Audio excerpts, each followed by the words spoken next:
Masa dari berbagai komunitas ini mulai memadati titik kumpul demo di J Expo Kemayoran, Jakarta Pusat sejak siang tadi.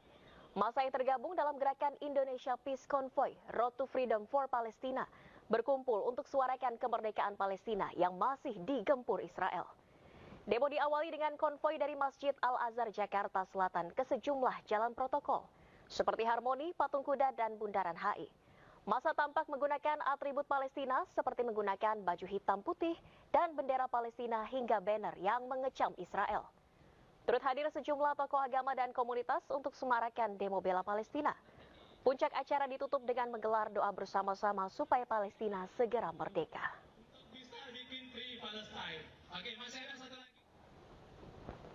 Indonesia Peace Convoy bermula di Masjid Agung Al-Azhar Kebayoran Baru, Jakarta Selatan yang diawali dengan sholat subuh berjamaah dan tausiah.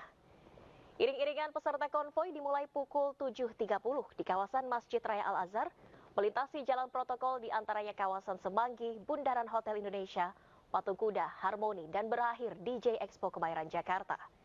Dan berbagai kegiatan akan digelar di J Expo seperti orasi, monolog, panggung cinta untuk Palestina, bazar murah, dan ditutup jelang maghrib dengan doa bersama untuk kemerdekaan Palestina.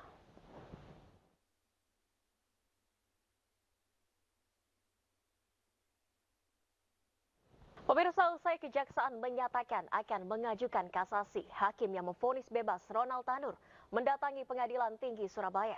Majelis hakim menjadi sorotan karena putusannya dinilai tidak masuk akal dan tidak memenuhi rasa keadilan.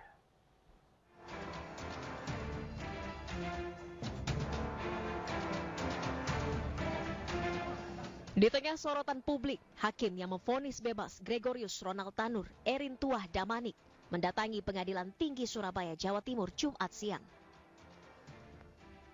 Menurut Damanik, kedatangannya tidak berkaitan dengan putusan bebas Ronald Tanur, melainkan untuk silaturahmi.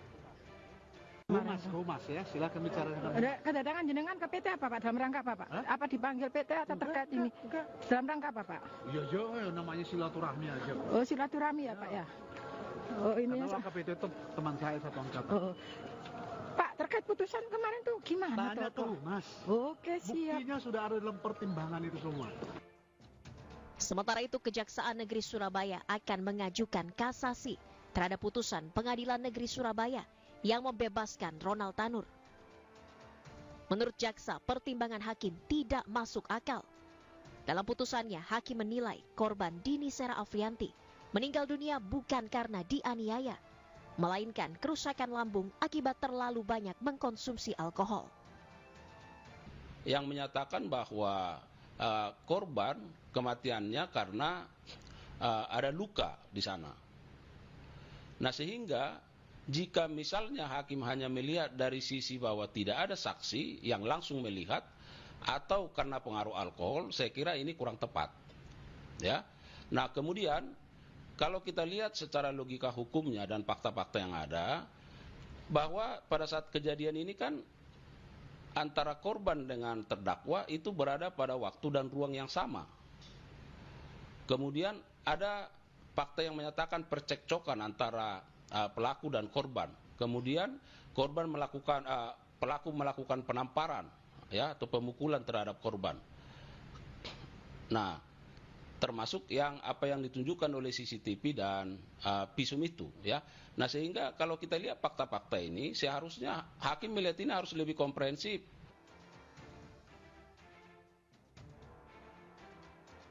Dalam perkara ini, jaksa menuntut Ronald Tanur 12 tahun penjara karena dinilai terbukti menganiaya kekasihnya, Dini Sera Afrianti, hingga tewas di sebuah tempat karaoke di Surabaya pada Oktober 2023 lalu.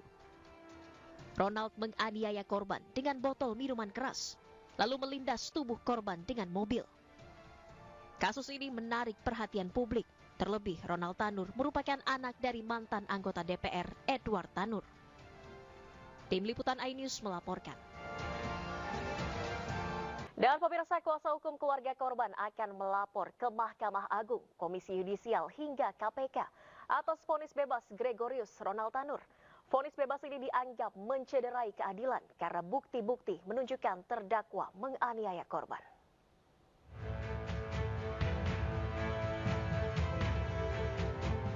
Kecewa dan prihatin, tim Majelis Hakim Pengadilan Negeri Surabaya yang memvonis bebas terduga pelaku pembunuhan Gregorius Ronald Tanur dalam kasus pembunuhan pacarnya sendiri, Dini Sera Afrianti, di sebuah klub malam di Surabaya Oktober 2023 silam. Tim kuasa hukum korban akan melaporkan 3 orang tim Majelis Hakim Pengadilan Negeri Surabaya ke Mahkamah Agung. Tim kuasa hukum akan melaporkan kasus vonis bebas kasus pembunuhan itu ke Komisi Yudisial dan Komisi Pemberantasan Korupsi. Karena diduga ada permainan uang dalam vonis bebas itu. Kami merasa sangat kecewa, sangat prihatin, dan tentunya kami mengecam putusan yang dibacakan oleh 3 majelis hakim dari Pengadilan Negeri Surabaya yang membebaskan tersangka GRT. Ya. Yang membuat kekecewaan itu apa nih, Mas? Ya tentunya dengan bukti-bukti yang sudah cukup jelas, dengan berbagai macam saksi yang sudah dihadirkan di persidangan kemudian divonis bebas, sementara di situ ada seorang perempuan yang meninggal dunia karena adanya dugaan penganiayaan dan pembunuhan, kemudian tersangkanya divonis bebas. Ini sangat-sangat mencederai keadilan yang ada di Republik Indonesia. Ya, kemudian tidak lanjutnya? Kami akan melaporkan hakim, majelis hakim ini kepada Badan Pengawasan Hakim di Mahkamah Agung dan juga melaporkan kepada Komisi Yudisial. Selain itu hasil vonis bebas terhadap terdakwa anak anggota DPR RI Edward Tanur yang disampaikan tim Majelis Hakim Pengadilan Negeri Surabaya Rabu 24 Juli 2024 kemarin juga akan ditanggapi dengan pengajuan banding yang dilakukan keluarga korban melalui tim kuasa hukumnya. Dari Sidoarjo, Jawa Timur, Pramono Putra, iNews melaporkan. Dan pemirsa, dalam diskusi polemik yang digelar MNC Trijaya FM, anggota Komnas Perempuan Siti Aminah Tardi menyebut bebasnya Ronald Tanur bukti bahwa hukum tumpul ke atas dan tajam ke bawah. Selain itu, hakim juga dinilai tidak memihak kepada perempuan yang menjadi korban kekerasan. Bahwa putusan bebas ini telah menciderai pemenuhan hak atas keadilan korban dan keluarganya. Juga ini menjadi catatan buruk penegakan hukum kasus kekerasan terhadap perempuan, atau dalam konteks ini adalah femisida intim. Serta juga kalau yang tadi disebut oleh Bang Saur ya, ini meneguhkan prasangka bahwa hukum itu tumpul ke atas tapi tajam ke bawah. Nah, ini dipertontonkan dalam kasus ini gitu ya. Seperti tadi disampaikan, alat bukti yang diberikan sebenarnya sudah cukup kuat gitu ya. Tapi kemudian hakim memberikan keputusan bebas. Dan pemirsa, pakar hukum pidana Jamin Ginting menyebutkan keputusan hakim yang memvonis bebas Gregorius Ronald Tanur harus dikritisi. Jamin mempertanyakan mengapa tak ada satupun pasal yang diterapkan dijadikan pertimbangan hakim. Menghormati ya putusan hakim, tapi juga kita harus bisa mengkritisi tentunya apa yang dilakukan oleh hakim ini, majelis. Pertama, saya mau ingin tekankan, ini para korban dan pelaku yang diduga ini, yang sudah diputus bebas ini, mereka sama-sama mengkonsumsi alkohol, begitu ya. Dan ada pertengkaran di lift. Setelah itu, pertengkaran di lift berlanjut ke parkiran. Nah, waktu dia ada di samping mobilnya si yang bebas ini, mobilnya dijalankan dan melindas.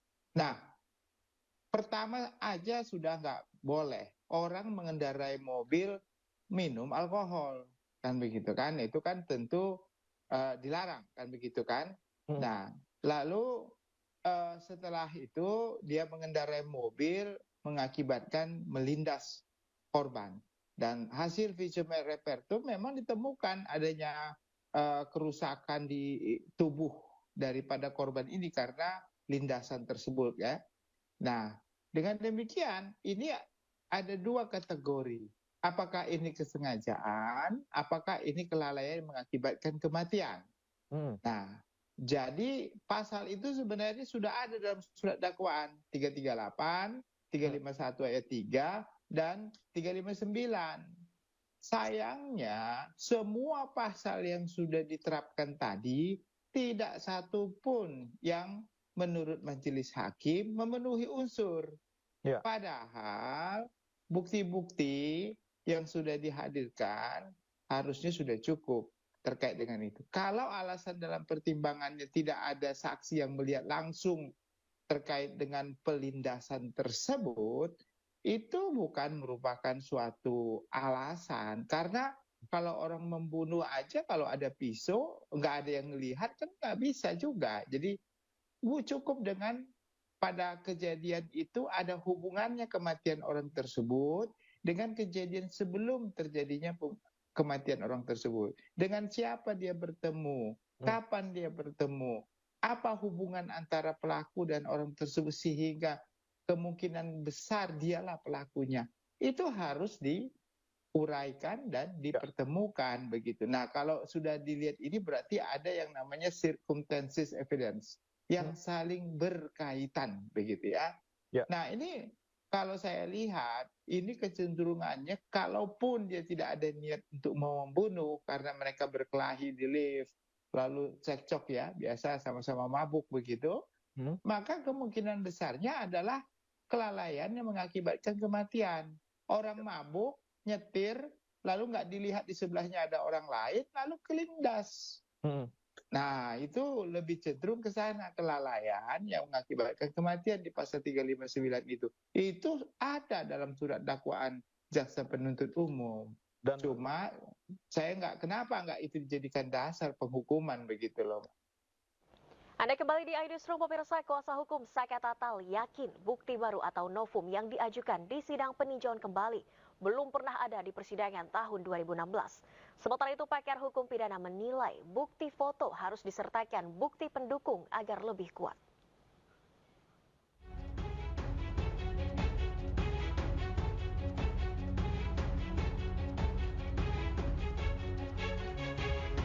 Tim kuasa hukum Saka Tatal tetap bersikukuh dan yakin bahwa bukti baru atau novum yang disampaikan dalam sidang peninjauan kembali adalah valid.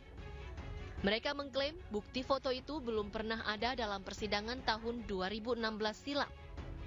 Kuasa hukum juga yakin kematian Vina dan Eki bukan karena pembunuhan dan pemerkosaan, melainkan kecelakaan.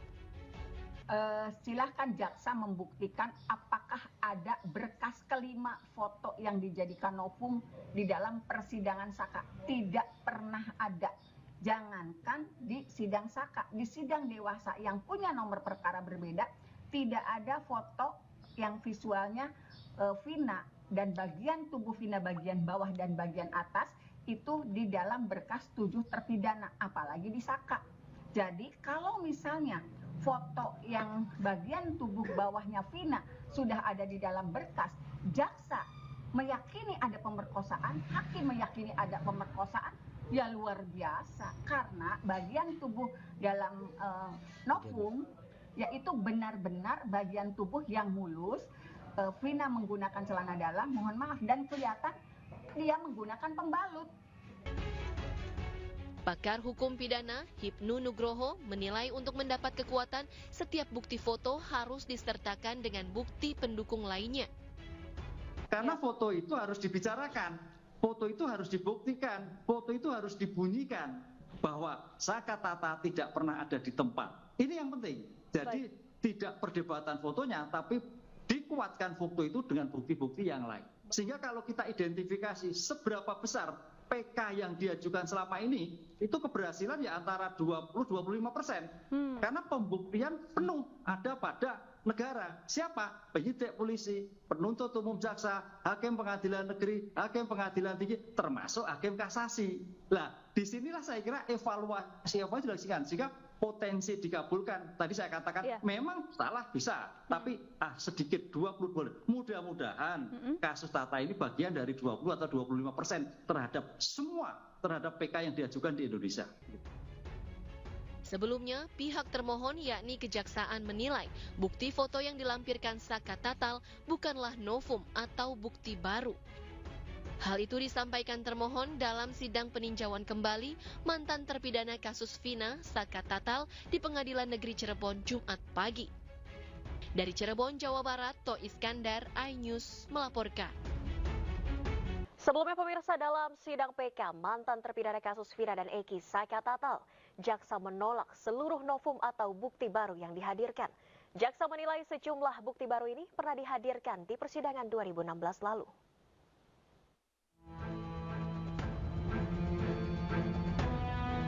Inilah suasana persidangan peninjauan kembali di Pengadilan Negeri Cirebon pada Jumat 26 Juli 2024. Sesuai permintaan hakim, pemohon menghadirkan saksi fakta untuk novum atau bukti baru yang diajukan pihak Saka Tatal.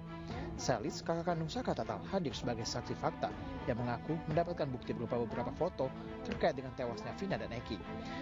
Selis mengucap sumpah bahwa dirinya menemukan bukti berupa foto dan surat yang belum pernah diajukan di persidangan.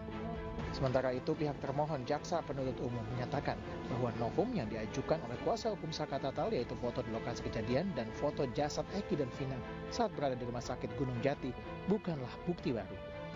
Bahwa berdasarkan fakta hukum, novum 1 sampai dengan 3 dan novum 5 yang dianggap novum oleh penasihat hukum peninjauan kembali merupakan foto lama yang telah dilampirkan dalam berkas perkara atas nama anak Saka Tatal yang pada dasarnya sama, hanya diambil dari sisi yang berbeda namun tidak merubah esensi dan maksud dari foto tersebut. Menurut jaksa, hasil visum terhadap Vina dan Eki tetap menunjukkan bahwa kedua korban meninggal dikarenakan pembunuhan dan bukan kecelakaan. Pihak kuasa hukum Saka Tatal menyayangkan jaksa yang tidak mau melakukan perbaikan dengan melihat adanya bukti-bukti baru itu. Tidak ada niat untuk perbaikan, termasuk foto-foto. Foto-foto itu diperjelaskan adalah foto yang diambil tahun 2016 di bulan Agustus di Rumah Sakit Gunung Jati yang ditemukan bulan Mei kemarin dan tidak pernah menjadi bukti karena selama ini mereka berpatokan itu adalah pembunuhan bukan kecelakaan. Setelah menyimak bukti dan mendengarkan tanggapan termohon, sidang PK Saka Tatal ini akan kembali dilanjutkan pada Selasa 30 Juli 2024 pukul 10 waktu Indonesia Barat. Tim Liputan iNews melaporkan. Ya pemirsa, Saka Tatal optimis ia akan memenangkan PK di pengadilan. Saka berharap sidang peninjauan kembali bisa berhasil memulihkan nama baiknya meski telah menjalani hukuman 8 tahun penjara. Ya insya Allah berjalan dengan lancar dan hasilnya maksimal mungkin. Jadi pendapat Saka ini semoga PK yang Saka ajukan ini jawabannya lebih maksimal mungkin apa yang diharapkan. Jadi Saka juga berterima kasih atas dukungannya buat teman-teman Saka ataupun dari warga Saka. Ada juga dari netizen juga atas dukungannya. Saka berterima kasih atas meluangkan waktunya. Padahal Saka ini tidak pernah mengharapkan kedatangannya. Saka ini benar-benar kaget. Ada teman-teman yang rela kerjaannya ditinggalkan demi. Terima kasih Anda masih di iNewsroom. Pemirsa, Bareskrim Polri akan memanggil Kepala Badan Perlindungan Pekerja Migran Indonesia atau BP2MI Beni Ramdhani untuk dimintai keterangan sebagai saksi terkait sosok berinisial T. Sebelumnya Beni pernah mengatakan sosok T merupakan pengendali judi online di Indonesia.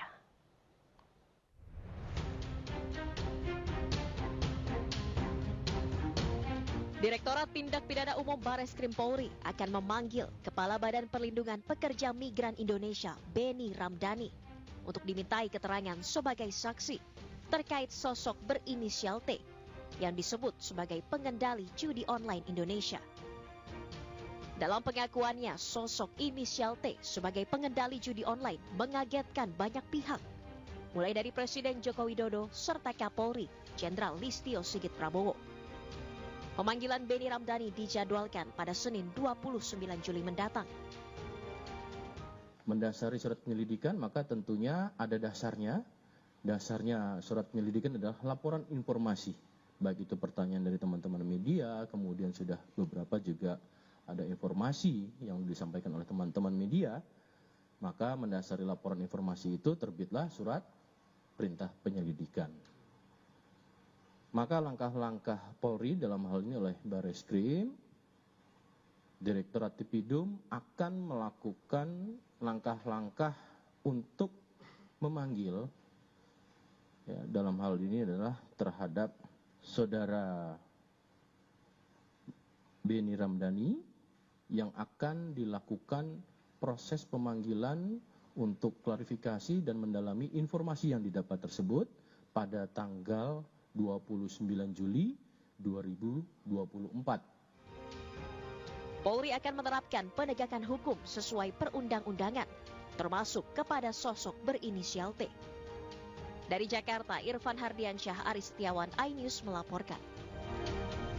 Ya, sementara itu pemirsa, Menkominfo Budi Aris Setiadi menyebut tak mengetahui siapa sosok berinisial T yang diduga mengendalikan judi online di Indonesia. Budi Ari enggan berspekulasi dan menyerahkan sepenuhnya kepada polisi untuk menelusuri.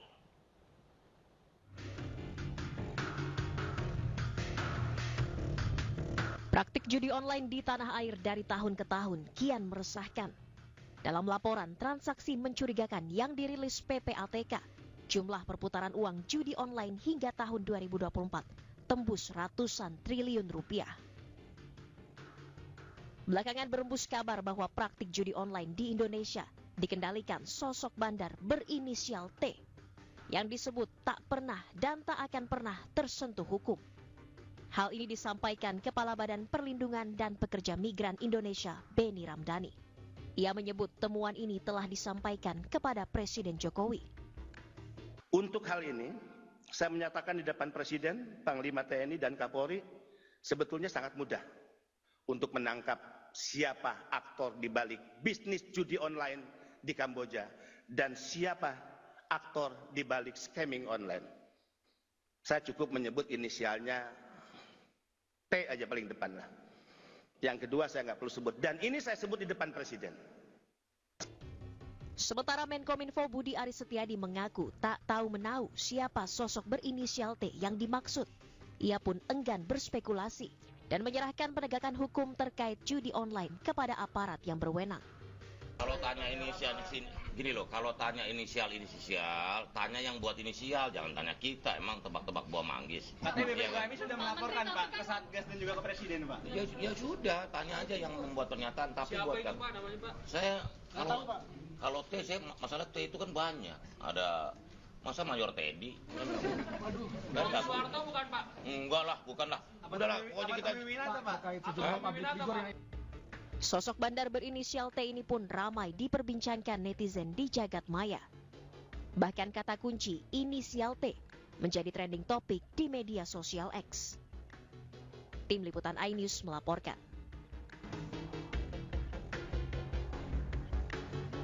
Ya, sebelumnya pemirsa, Kepala BP2MI Beni Ramdhani menyebut WNI berinisial T merupakan otak judi online di Indonesia. Bahkan jangkauan bisnisnya diduga sampai ke Kamboja karena sering mengirim pekerja migran ilegal ke sana untuk kerja di tempat judi. Dalam pengukuhan 165 kawan pekerja migran Indonesia di Medan, Sumatera Utara, Kepala BP2MI Beni Ramdhani menyebut banyak anak muda di Indonesia yang dikirim secara ilegal ke Kamboja. Mereka dipekerjakan di lokasi judi di negara Kamboja. WNI berinisial T diduga menjadi sosok di balik pengiriman pekerja ilegal ini. T juga disebut sebagai otak dan aktor bisnis judi online di Kamboja di samping Indonesia. Tren Kamboja ini beda. SMA rata-rata dan bahkan ada S1. S2 juga pernah. Ribuan anak-anak muda itu menjadi korban. Sumatera Utara juga menjadi wilayah yang tidak sedikit. Anak-anak muda direkrut untuk bekerja. Dan ini bisnis besar. Dan sebetulnya kita sudah tahu ya siapa otak dan aktor bisnis judi online di Kamboja, siapa otak dan aktor scamming online di Kamboja, dan inisial namanya sudah kita berikan kepada Presiden langsung saat saya rapat terbatas. Pak, sosok yang Bapak tadi yang berinisial itu tadi sudah disampaikan kepada Presiden. Warga negara Indonesia, Pak. Anda kembali di iNews, pemirsa. Gunung Merapi yang berada di perbatasan Yogyakarta dan Jawa Tengah terpantau terus memuntahkan guguran material vulkanik, semburan lava pijar maupun awan panas. Balai Penyelidikan dan Pengembangan Teknologi Kebencanaan Geologi Yogyakarta mencatat sejak dini hari hingga Sabtu pagi, Gunung Merapi telah mengeluarkan 7 kali semburan material vulkanik sejauh 1.700 meter dari puncak. Bahkan pada laporan kemarin, Merapi mengalami 115 kali guguran material vulkanik dengan jarak luncur sejauh 1.800 meter mengarah barat daya atau Kali Bebeng. Aktivitas vulkanik yang masih tinggi membuat status Gunung Merapi masih berada di level 3 atau siaga. Terkait hal tersebut, warga diimbau tetap waspada dan tidak beraktivitas dalam radius bahaya 7 km dari puncak Merapi. Pemirsa, DPP PDI Perjuangan menggelar teatrikal Kuda Tuli dalam memperingati peristiwa penyerangan kantor DPP PDIP pada 27 Juli 1996.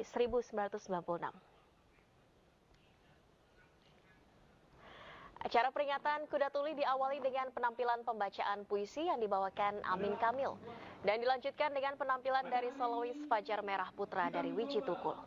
Acara dilanjutkan teatrikal Kuda Tuli yang diselenggarakan di depan kantor DPP PDI Perjuangan.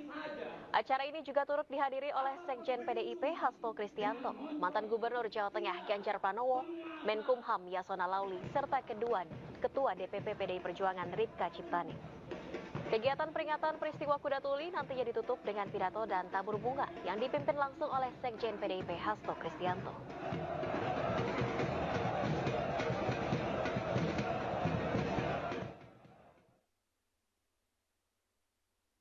Bahwa Kuda Tuli bukan peristiwa biasa. Kuda Tuli bukan peristiwa kecil. Ia adalah peristiwa besar.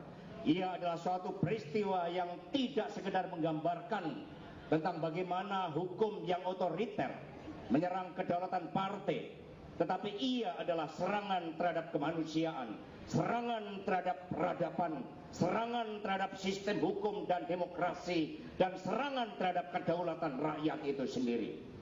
Karena itulah Ibu Megawati Soekarno Putri menitipkan salam kepada saudara-saudara sekalian, juga khususnya kepada FKK 124 yang mereka telah mengalami lahir batin bagaimana penderitaan itu terjadi, dan justru di dalam penderitaan itu mereka tidak pernah runtuh, tetapi semangatnya justru berkobar-kobar. Maka kami mengucapkan terima kasih atas partisipasi seluruh rekan-rekan semuanya yang hadir di sini dengan pembacaan puisi Wiji Tukul yang menggetarkan semangat kita, yang mengajarkan kepada kita bahwa suara rakyat tidak bisa dibungkam, bahwa kebenaran tidak bisa ditaklukkan oleh kekuasaan yang otoriter, saudara-saudara sekalian. Tidak boleh bersuara, diciptakan ketakutan dan harus tunduk. PDI Perjuangan mengalami serbuan secara fisik, mengalami tekanan, kita merespon ke pengadilan dan seterusnya sampai kita menang. Tapi ingat, dalam bentuk lain, Kuda Tuli akan bisa terjadi kepada partai politik apapun, dimanapun.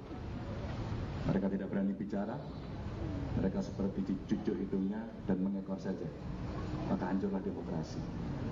Maka kita menyampaikan kepada Komnas HAM agar ini dicatat sebagai pelanggaran HAM berat yang kemarin sudah disampaikan. Tentu itu butuh perjuangan, butuh dukungan publik agar kemudian tidak terulang.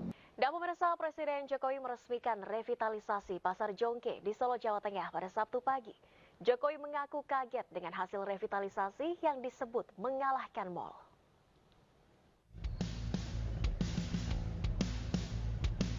Presiden Joko Widodo meresmikan revitalisasi Pasar Jongke di Kecamatan Lawean, Kota Solo, Jawa Tengah, Sabtu pagi. Pasca direvitalisasi, bangunan megah 3 lantai ini akan menampung pedagang dari Pasar Jongke dan Kabangan dengan kapasitas hingga 1.600 pedagang. Presiden Jokowi mengaku kagum dengan hasil revitalisasi Pasar Jongke. Bahkan ia kaget akan perbandingan bangunan saat ini dengan bangunan pasar sebelumnya yang dinilai mengalahkan pusat perbelanjaan modern. Saya sendiri juga kaget lihat pasar kayak gini. Menurut saya, mal saja kalah. Tapi yang penting pasar ini memang harus ada tempat parkir yang baik sehingga pembeli nyaman. Dari Solo, Jawa Tengah, Septiantoro, iNews melaporkan. Kita ke informasi lainnya, pemirsa. Kapolri Jenderal Listio Sigit Prabowo memutasi sejumlah Kapolda, termasuk Kapolda Jawa Tengah Irjen Ahmad Lutfi yang digadang-gadang maju dalam pilkada. Sementara Ahmad Lutfi menyatakan belum ada kepastian terkait wacana dirinya mengikuti Pilgub Jawa Tengah. Kapolri Jenderal Listio Sigit Prabowo memutasi sejumlah Kapolda termasuk Kapolda Jawa Tengah Irjen Ahmad Lutfi yang digadang-gadang maju dalam Pilkada 2024. Ahmad Lutfi dimutasi ke Pati Itwasum dalam rangka penugasan di luar struktur di Kementerian Perdagangan. Mutasi ini seolah mengonfirmasi kabar majunya Ahmad Lutfi di pemilihan Gubernur Jawa Tengah. Namun saat ditemui Kamis lalu, Ahmad Lutfi mengaku belum mendapatkan kepastian terkait keikutsertaannya dalam pilkada. Selesai. Oke. Untuk persiapan pilkada, Dan? Enggak dulu. Gimana, Dan? Salaman. Gimana kabarnya? Wartawan tugasnya jangan memoto, kita moto bareng. Sebelumnya, Partai Gerindra sudah mengeluarkan keputusan untuk mendukung Ahmad Lutfi pada Pilkada Jawa Tengah 2024. Selain itu, Ormas pendukung Presiden Joko Widodo DPP Projo juga menyatakan resmi mendukung Ahmad Lutfi sebagai calon gubernur Jawa Tengah. Ahmad Lutfi dinilai bisa meneruskan program-program Presiden Joko Widodo. Tim Liputan, iNews melaporkan. Sementara itu, pemirsa, Kapolda Jawa Tengah Irjen Ahmad Lutfi mendatangi acara Munas Alap-Alap di Karanganyar, Jawa Tengah. Ahmad Lutfi datang untuk mengapresiasi relawan yang mendukungnya maju dalam Pilkada Jawa Tengah. Selain relawan, dukungan juga datang dari Ketua Umum PSI Kaisang Pangarep.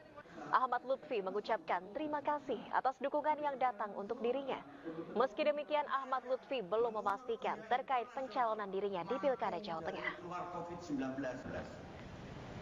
Dunia internasional melihat Indonesia mampu karena ada gotong royong.